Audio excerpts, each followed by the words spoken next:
Hello, my name is Aidan and I play the tuba. Welcome back. If you are watching this, that means you are preparing for the tuba audition for the HYS Symphony Orchestra. Awesome. So today we are going to look at Till Eulenspiegel's Merry Pranks, a great piece of music that I highly encourage you to, if you have never before, pause the video, go to YouTube, and go check it out because it is such a colorful piece of music. It has so many characters and interesting musical ideas that it's really one of a kind. It's one of my favorites. So if you've never heard Till Eulenspiegel's Merry Pranks, that's how you say it, Till Eulenspiegel, go check it out on YouTube. It's by Richard Strauss. It's a great piece of music. Highly encourage.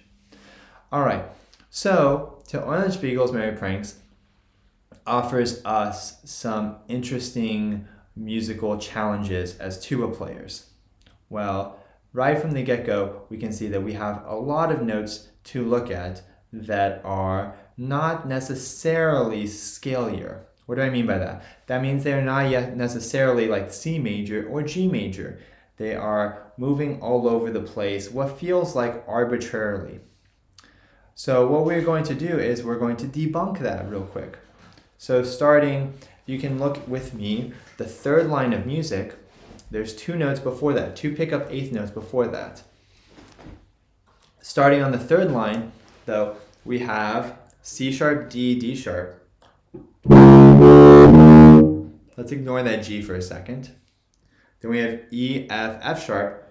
Let's ignore the next B for a second. Then we have G, A flat, A. Ignore the next D flat. We have B flat, B, C. And ignore the next high note. So for those of you counting at home, that's actually pretty close to a chromatic scale with a couple little jumps in and out. So with that, we have a little better understanding of this excerpt. Now, we're not going to learn this excerpt by just practicing our chromatic scale. It's not that easy. My first tip for this excerpt, for learning this excerpt, this fairly difficult excerpt, is to practice with what I call air and valve. So starting on that last line of music with the two pickup notes, I would practice all the time just blowing air and making sure I can depress the valves in rhythm, and making sure there's a lot of clarity in both my air and my fingers.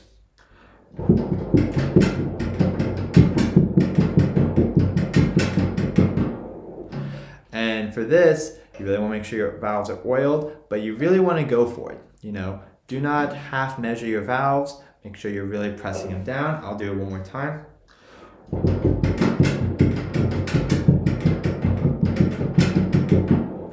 And this does a lot of things. This reminds us that the air is most important, that we can blow a steady stream of air that's unbiased to the pitches. It reminds us that we need to commit to pressing the valves. And it builds in those triggers of the valve combinations as they go up because they are not necessarily easy to remember, easy to understand at a glance. So my first tip or practice suggestion is to practice a lot of air and valve on this. A lot of air and valves.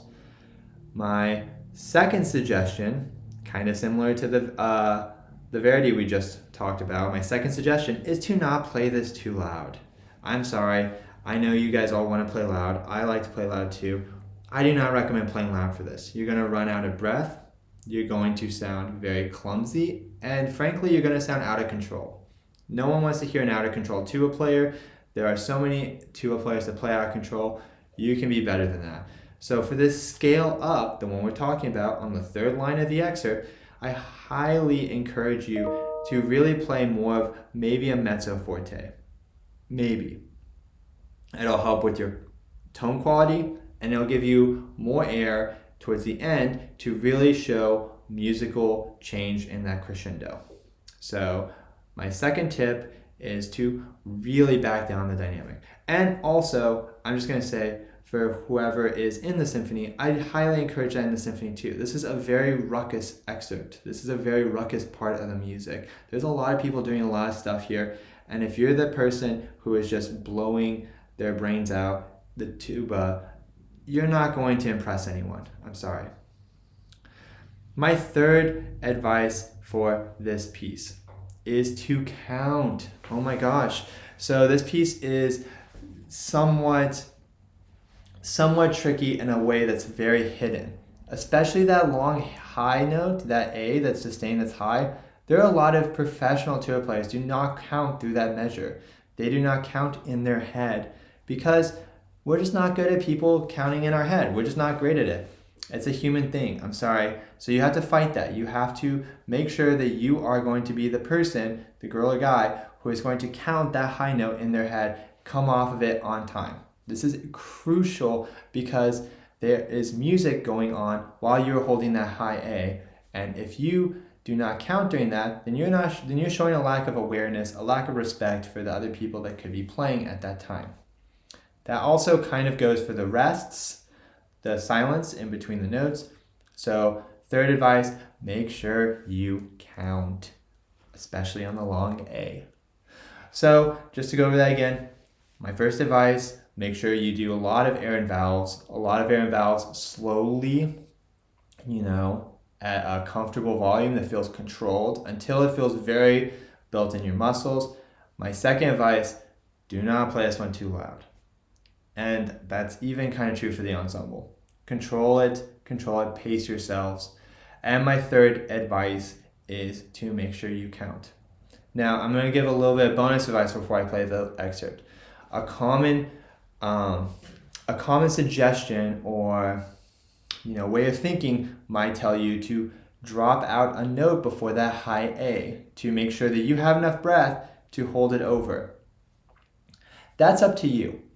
I personally, for me myself, I try to play at a softer dynamic, and then when I get to that high A, I'm still playing a kind of a forte, and then I take a breath before the low C, or the middle C at the end of the excerpt.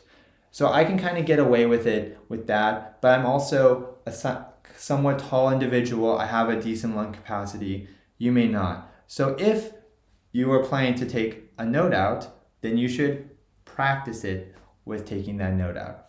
I've also heard people say that they take breaths in the middle of a high A. Again, it's your choice. If you're doing that option, I encourage you to make sure that you're counting. It runs a high risk of making sure you are not counting, so make sure that you count for that. So there are a lot of options to overcome that, taking a note out, breathing during the long A in the middle and breaking the tie, or my option, just breathing at the end. Whichever one suits you best. You want to show that you are counting and that you are playing with the best musical sound quality you can. I hope this helps. Till Eulenspiegel's Merry Pranks.